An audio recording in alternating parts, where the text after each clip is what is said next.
যে হে বীৰসকল আহক উৰিয়াম ঘাটলৈ আৰু উৰিয়াম ঘাটক নগাৰ আগ্ৰাসনৰ পৰা আমি বচাওঁ। হে বীৰসকল নগাৰ ভূমি নগাই অসমৰ ভূমি দখল কৰিছে, বচাওঁ আহক। বন্ধুসকল, আজি এটা ভিডিঅ' দেখিলোঁ য'ত উৰিয়াম ঘাটত নগাক হাতযোৰ কৰিছে অসম আৰক্ষীয়ে। এই কথাটো অকণমান হজম নহ'ল। নগাক হাতযোৰ কৰিবলগীয়া হৈছে অসম আৰক্ষীয়ে উৰিয়াম ঘাটত। এতিয়া সেই মিয়া খেদা বীৰকেইজন ক'ত? সেই দেশীসকলক বাছ ৰখাই লাইন কৰি দীঘলকৈ কাগজ পত্ৰ চোৱা সেই বীৰকেইজন ক'ত? সেই বীৰকেইজনক লাগে এতিয়া উৰিয়াম ঘাটত।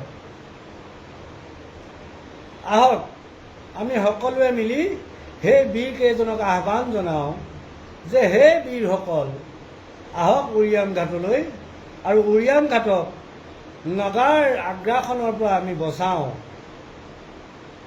হে বীৰসকল নগাৰ ভূমি নগাই অসমৰ ভূমি দখল কৰিছে, বচাওঁ আহক। এতিয়া যদি পাৰে আহক, আমিও সহযোগিতা কৰিম আপোনালোকৰ। গতিকে হাঁহৰ ওপৰত শিয়াল ৰজা হৈ লাভ নাই। এতিয়া বীৰত্ব দেখাওঁ বলক সেই উৰিয়াম ঘাটত, য'ত নগাই আগ্ৰাসন কৰি অসমৰ ভূমি দখল কৰিছে। বলক যাওঁ উৰিয়াম ঘাট। বন্ধুসকল, আজি এটা ভিডিঅ' দেখিলোঁ য'ত উৰিয়াম ঘাটত নগাক হাতযোৰ কৰিছে অসম আৰক্ষীয়ে। এই কথাটো অকণমান হজম নহ'ল। নগাক হাতযোৰ কৰিবলগীয়া হৈছে অসম আৰক্ষীয়ে উৰিয়াম ঘাটত। এতিয়া সেই মিয়া খেদা বীৰকেইজন ক'ত? সেই দেশীসকলক বাছ ৰখাই লাইন কৰি দীঘলকৈ কাগজ পত্ৰ চোৱা সেই বীৰকেইজন ক'ত? সেই বীৰকেইজনক লাগে এতিয়া উৰিয়াম ঘাটত। আহক আমি সকলোৱে মিলি সেই বীৰকেইজনক আহ্বান জনাওঁ যে হে বীৰসকল আহক উৰিয়াম ঘাটলৈ আৰু উৰিয়াম ঘাটক নগাৰ আগ্ৰাসনৰ পৰা আমি বচাওঁ।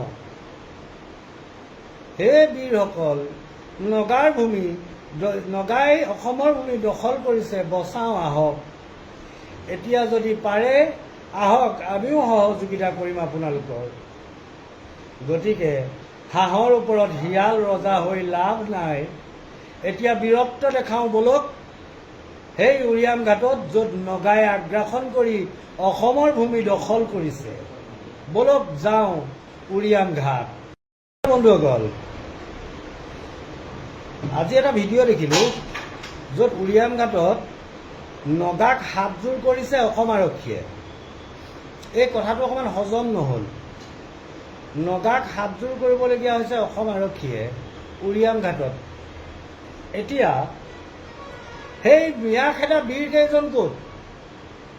সেই দেশীসকলক বাছ ৰখাই লাইন কৰি দীঘলকৈ কাগজ পত্ৰ চোৱা সেই বীৰকেইজন ক'ত? সেই বীৰকেইজনক লাগে এতিয়া উৰিয়াম ঘাটত।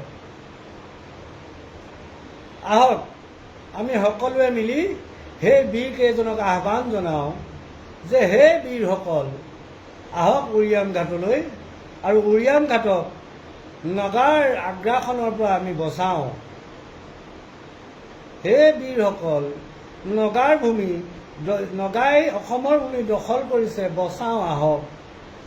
এতিয়া যদি পাৰে আহক, আমিও সহযোগিতা কৰিম আপোনালোকৰ। গতিকে হাঁহৰ ওপৰত শিয়াল ৰজা হৈ লাভ নাই। এতিয়া বীৰত্ব দেখাওঁ বলক সেই উৰিয়াম ঘাটত, য'ত নগাই